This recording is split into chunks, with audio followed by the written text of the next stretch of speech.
All right, ladies and gentlemen, welcome back to our podcast, Pour Reviews Worth a Shot. I am Ferlin, and this is Lane, and we're going to be discussing a little whiskey today. Lane, go ahead and tell us what you brought in for us today. Well, today I brought in High West. This is a brand that I've recently got into, and I'm really starting to enjoy. This has been a couple weeks for me. I did some reading on it, and the High West Distillery, it's based out of Park City, Utah. And this isn't a bourbon by definition. This is a blend of straight bourbons. So whenever, again, bourbon has such a legal tie to it, precedence to it. If you vary at all, you can't call it bourbon anymore. So they've come up with all these names. Like a workaround? Yeah, all these names that are still legally defined. Right. So this is a blend of straight bourbon whiskey. Ah, blended bourbon whiskey. Yes, so this is a blend of 3 different whiskeys, if I'm not mistaken. All right, so for our listeners out here, we're looking at a bottle. It's a clear glass bottle. It's got a nice little horseshoe on it, and it's got High West that's kind of embossed on the top, High West Distilleries. High West Whiskey, American Prairie Bourbon. Nice tan color label. With the, what is that, a gazelle? What do you call that? Antelope? I don't know. I don't know my animals. That would be an antelope. I don't know my animals too well. I had to think about that. I literally just sang "Where the Deer and the Antelope Roam" in my head because I knew it was that. That's what it is, and I'm sure there's going to be someone out there that's going to be like, "Hey, that's an antelope guy." So again, definition of bourbon. Bourbon is 51% corn, made in America, not Kentucky. Everybody's just like, it has to be made in Kentucky to be bourbon. That's not true. It's anywhere in America. Anyway. So it's 51% corn, made in America, made in a new charred oak barrel. What about in Hawaii? It's right. 80? Yeah. It's going to work. Made in a new charred oak barrel. It has to be barreled between 125 and 160 proof. Must be bottled at 80 proof, 40% minimum or higher. And I think that's it. Aged a minimum of 2 years. So this is a blend of, and I just read my notes, it's actually 2 different sourced whiskeys to create this blend. Now what that means is there are several companies that sell whiskey to distilleries. Okay. The biggest one is MGP. Not positive. I believe it's Midwest Grain Productions or something along that line. I know it as MGP, and I've heard it 100 times, and of course I can't bring it to my top of my head. But they're the number one for sourced whiskeys. They produce several different mash bills, and they sell them to several different distilleries who then sell it as their own.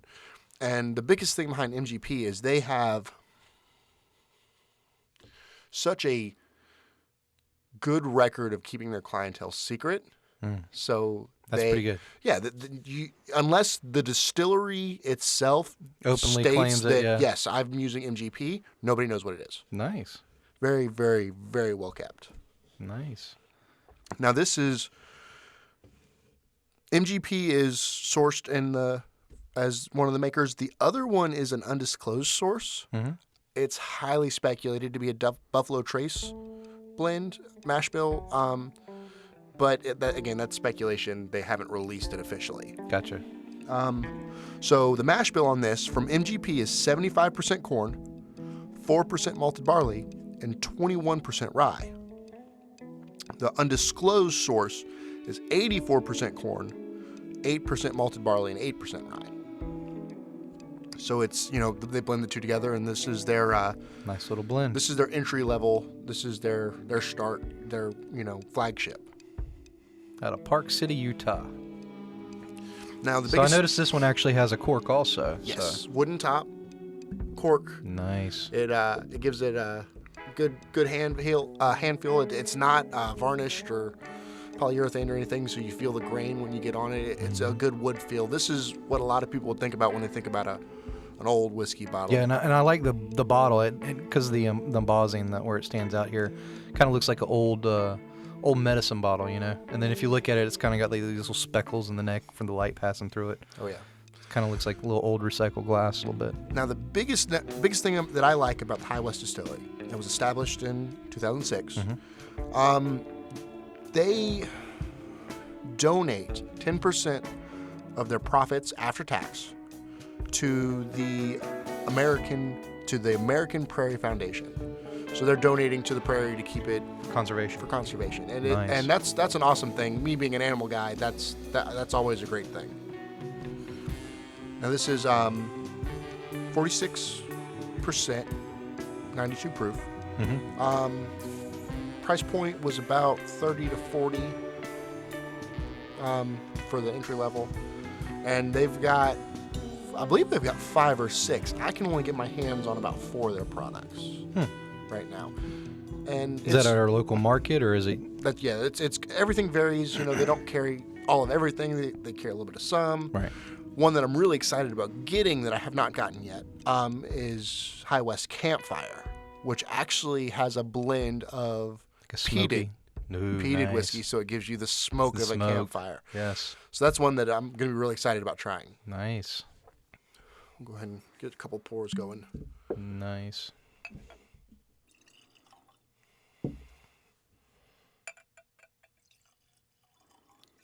Those are both probably a little heavy, but we'll make it. It's a pretty heavy pour there. Yeah, I'm by no means a bartender. So I do have the official tasting I notes can for actually this. smell it right now. Oh, yeah. It's pretty. So the official tasting notes on the nose, you get vanilla, caramel, oak, and herbs. It's 100% right now. Vanilla.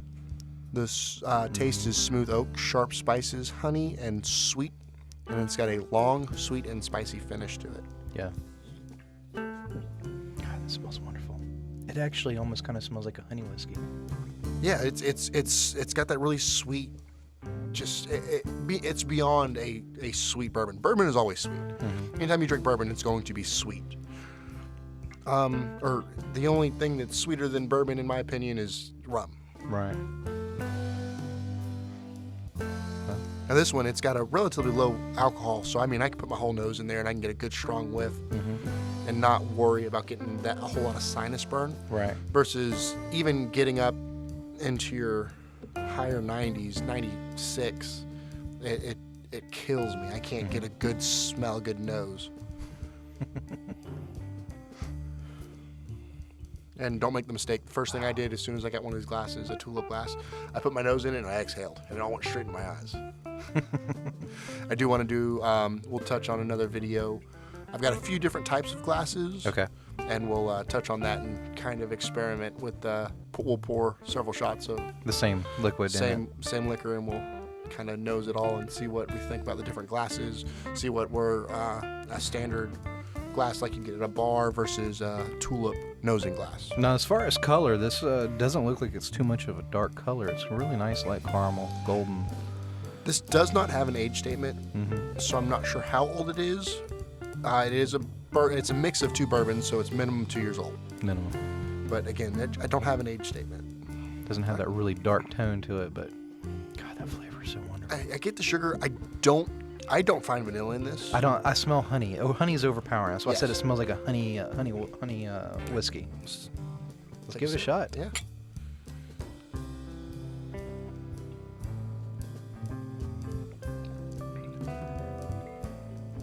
Now for me, the oak's super overpowering. It's super in your face. It's got a lot more burn Yeah. than you get off the nose. It Yeah. doesn't portray that much burn. But it's good. It's really not. I get a lot of rye on the tongue. This doesn't have a lot of rye in it though. 21% on the MGP and then 8% on the unknown source. But I feel that rye. So whenever I taste a rye, I usually get a sharper burn on the tip of my tongue, Pungent. and and then I get a sourdough or rye bread right at the tip of my mouth. Yes. Especially when you exhale. Yeah. Yeah. It's Man, that's.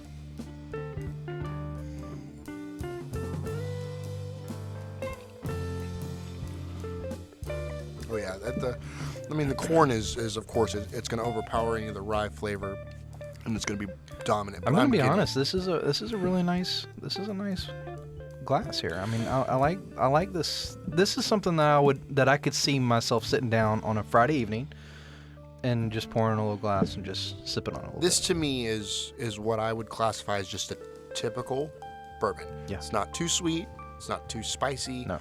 It's by no means boring. It's right in the middle of the line, but it's got good flavor. It's smooth. It really is. Yeah, it's not very complex. Like I said, off the nose, I get no alcohol. No. You get it when you drink it, but it's definitely low AVP. It's just it's way more than the nose leads Right. onto. That sneaks up on you.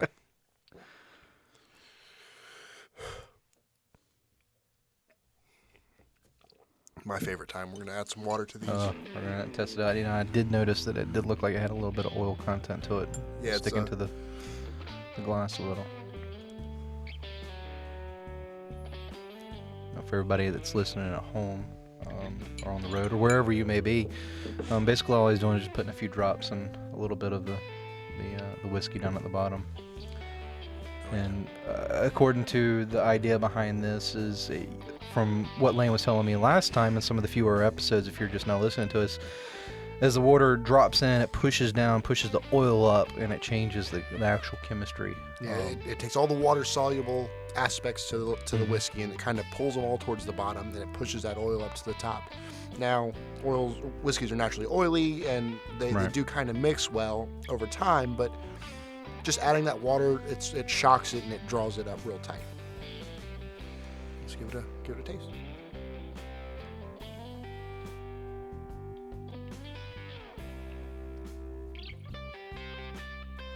That brings out a little bit more rye, a little more barrel spice. It's That definitely hit the nose going down. this is, I think these are a little bit older. It's not a young whiskey. There's no bright, shiny, new medicine-y flavors. It doesn't taste like a 2-year-old bourbon. It's probably 4 to 7 on either one of them. And even then, it says it's a blend of whiskeys. It could be 3 parts 1, 3 to 1. Yeah. It doesn't have to be a 50-50 mix. If I'm not mistaken, so in Scotch, I don't remember the circumstance, but I do remember under certain rules, you can't send out straight Scotch. Okay. So they do something called teaspooning to make it a blend. So they'll take this barrel of Scotch and they'll take a teaspoon of another Scotch and pour it in, and now you officially have a blended Scotch by teaspooning. It's a term I learned recently that I find really interesting. I'll be teaspooning all my whiskey now. But hey, and then it's there's so many. It's because it's alcohol. There are so many laws, rules, regulations that they want to keep it accurate. Right. And if anybody's going to figure out a way around that loophole, it would be those of us that drink. Yeah, but I mean, think about it. It's officially a blend. It's There's official. Yeah, it's 30 barrels on 1 teaspoon. yeah. There you go. That's 30 cajillion parts to 1. I don't even know a number to go with that. But it's blended. Oh yeah, Nice. real relaxed, real easy to drink, real smooth. This is just a good old bourbon. So what do you think maybe you could pair as far as food? Do you think this is more of a dessert whiskey? This is not a dessert whiskey. This is a whiskey that I'd sit down and this is a steak and potatoes whiskey. This isn't. That's what I was feeling. Now, a big mistake that a lot of people make, in my opinion, is they want to sit down and they want to have something. I like spicy food. I do not drink whiskey at all if I'm eating spicy food. Yeah, I'd recommend tequila if you want to do that. They do not pair. It is always terrible in my opinion, and I've heard other people agree with me. Oh, I just noticed that. Take a look. This is definitely a blown glass bottle. Take a look at the bottom. Yeah. You see where It's a lot of people concaved, yeah. can't see it, but it is a sharp, probably a 15. It looks like degree recycled difference. glass. I mean, I've got a couple of wine glasses in there made out of the same It type just- of glass. The depth difference. It's a 15-degree angle for the bottom of it, and it's definitely blown, which would explain all the pores and whatnot. Mm-hmm. All right. I'm digging it. Yeah, that's about all I got. Sweet. All right, guys. Well, we'll see you next time. Peace.